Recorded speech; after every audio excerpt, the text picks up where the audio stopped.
So, what is that one document which the visa officer always asks in a F1 visa interview?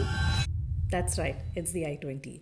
So, I-20 is a mandatory document for F1 visas, both for your biometric and for the interview. And in this video, we're going to have a short quiz to understand whether you know all the important facts about the I-20. Plus, I'm going to share some important tips with you, so keep on watching. Hi guys, my name is Shachi and I'm a USA visa coach. Over the last 4 years, I have worked with thousands of students, helping them in their F1 visa process, many of them with a prior rejection. Do check the links in the description box below where you will find details of how you can work one-to-one with me. We also have tons of free resources to help you in this process, so do check them out.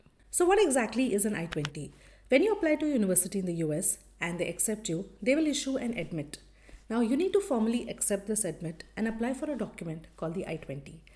Once you receive the I-20, your entire F1 visa journey and your dream of studying in the US begins. Now, this I-20 is a super important document because it's mandatory for both biometric as well as a visa interview. And the visa officer is going to be looking at your I-20 when he takes your interview, which means that he's going to be reading what is written in your I-20 and trying to match it with the answers and the information there in your DS-160 form. So we're going to play a quiz of 8 questions. Each of the question has 3 options. So I'm going to tell you the questions, the options, and you'll have about 3 seconds to pick your choice. And at the end of the 3 seconds, I'm going to tell you the right answer and explain a little bit about it. So this way, cover all the 8 questions, and at the end of the 8 questions, keep a note of your total score, which will help you assess your awareness and your preparation for the I-20. So let's begin. Wait, hold on. Before we begin, if you're still here, still watching the video, do give it a thumbs up and comment below and let me know what are the I-20s you have received for fall 2025 intake.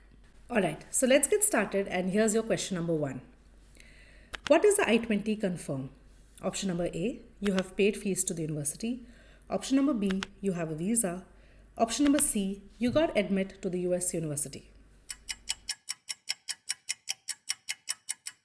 Well, the correct answer is option number C. The I-20 only confirms that you have got admit into the US university, and it tells you particularly for which course and which intake this admit is valid for.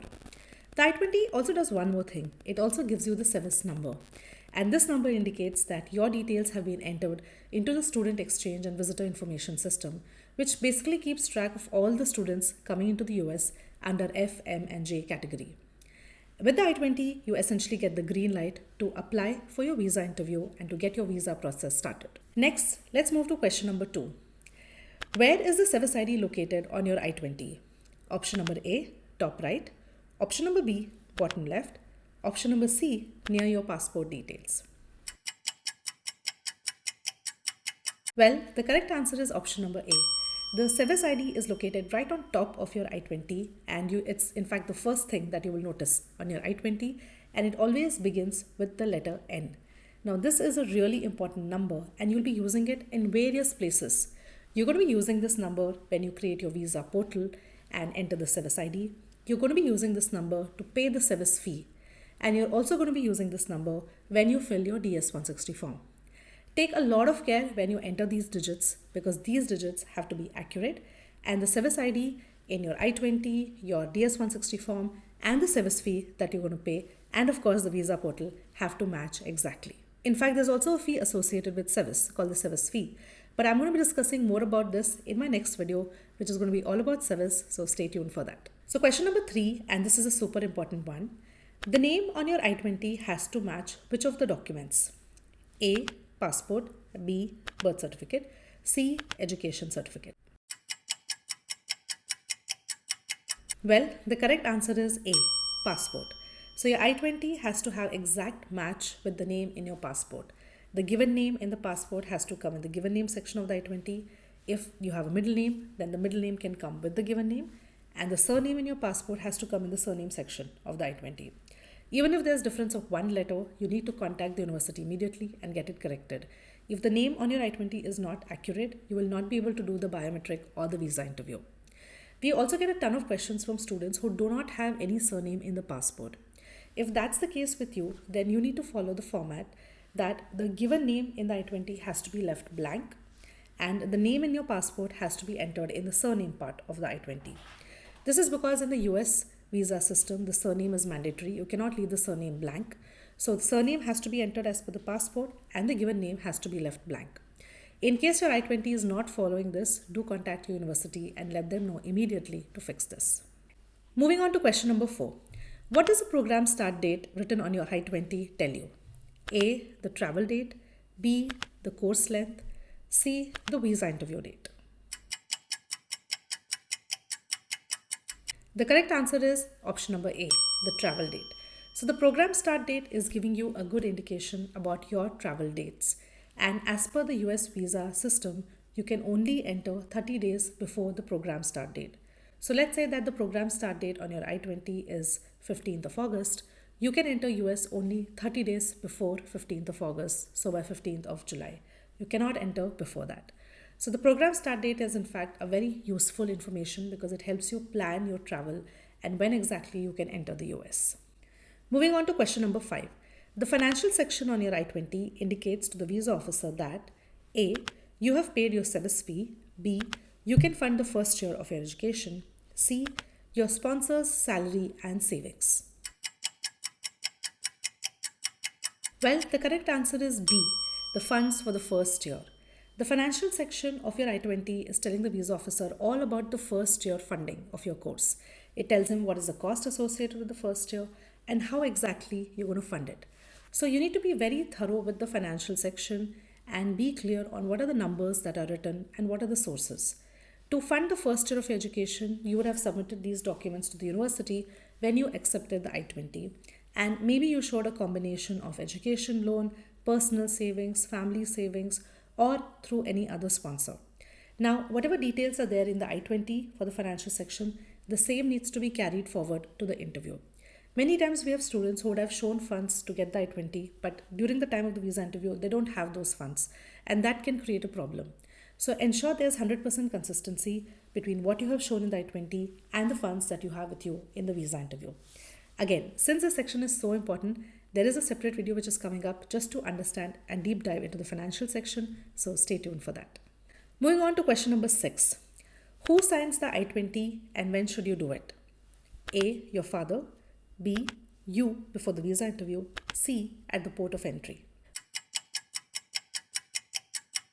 Well, the correct answer is option number B. You need to sign the I-20 anytime before the visa interview. We get a lot of questions as to what date should I put in the I-20.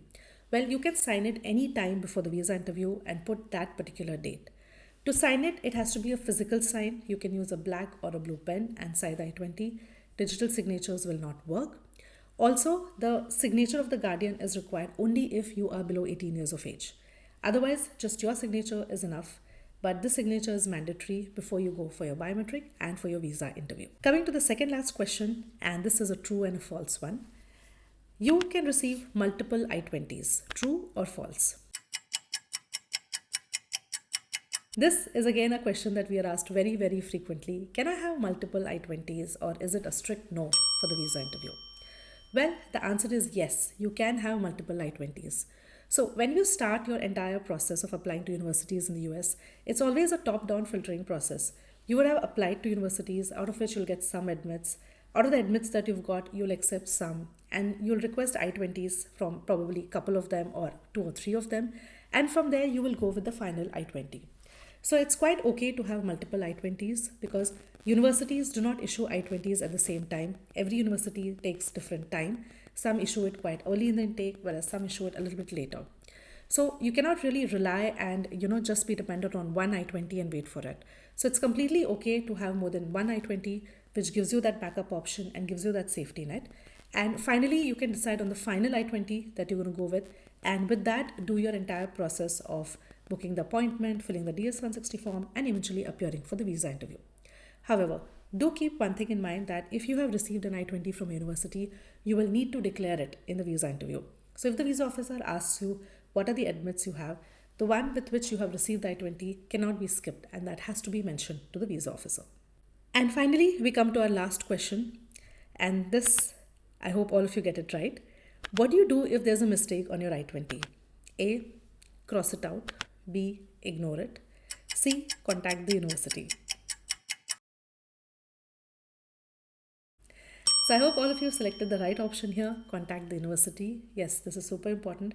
If you notice any mistake in your I-20, do reach out to university as soon as possible because universities again take some time to issue the new I-20, but you have all the right to request your university for the correct I-20 before your visa interview. So those are 8 questions. Let me know what is the score you got, whether it's 5, 6, 7 or 8. Comment below and let me know your score. And I really hope that this has helped you understand the important aspects of I-20.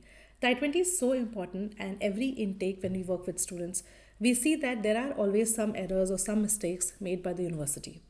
So since these mistakes are so common, there is a separate video which talks about just the mistakes in the I-20. So after you're done watching this, do watch that video. If you have any more questions, feel free to reach out and comment below. You can also DM me on Instagram. My Instagram handle is @shachi.mall. And do check all the links in the description box for the different ways in which you can prepare with me. The flagship program that we have is a 7-day program, and we are officially open for fall 2025. Some of you have already enrolled and your sessions have begun. And this, I would say, is the most stress-free way to prepare for your visa interview because we take care of everything, right from your DS-160 form to understanding your profile, framing the answers, and multiple mocks. This is going to make you completely ready for the interview, and it's especially useful if you have rejections in the past. We also have the core package, and the core package, I would say, is a shorter version of the 7-day where we do the DS-160 review, 1 session to frame answers, and a mock. So all the good stuff is right below. Do check it out. And if you're planning to enroll, I would highly recommend that you start early so that I have enough time to work with you, to space out your sessions and make sure that you are well prepared. And don't forget to join our WhatsApp community. And this is a community where you can interact with other students going for the fall 2025 intake and even find people going to your course and your university. And do subscribe to the fall 2025 playlist because we'll be updating videos regularly there. Signing off for now. I'll see you in the next one. Bye.